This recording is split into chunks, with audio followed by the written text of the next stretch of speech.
আমি আপনাদেরকে আহ্বান করব, 134টি কেন্দ্র আছে এই আসনের ভিতরে।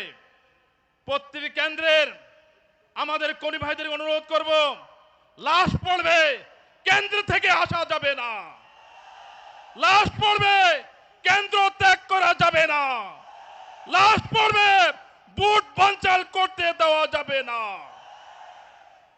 আপনারা দেখতে পাচ্ছেন, শুনতে পেয়েছেন, ইতিমধ্যে বিএনপির মাথা খারাপ হয়ে গিয়েছে। তারা পেশিবাদের সদস্য আওয়ামী লীগের দোসরদেরকে এখন জয়েন করাচ্ছে বিএনপিতে। মাথা যে কত খারাপ বুঝতে পেরেছেন তো? যে আমাদের বিজয়ের অবস্থা দেখে তারা এখন আওয়ামী লীগকে আহ্বান যাচ্ছে, দলে দলে যোগদান করছে। আমরা প্রশাসনকে বলবো, যারা বিগত দিনে স্বৈরতন্ত্র সৃষ্টি করেছে, সন্ত্রাস চাঁদাবাজ সৃষ্টি করেছে, বাংলাদেশ থেকে আমরা জুলাই বিপ্লবে তাদেরকে বিদায় করেছি, তাদেরকে যে দলে নেক তাদেরকে গ্রেফতার করে, আপনারা তাদেরকে গ্রেফতার করে দৃষ্টান্ত শাস্তি আহ্বান জানাচ্ছি।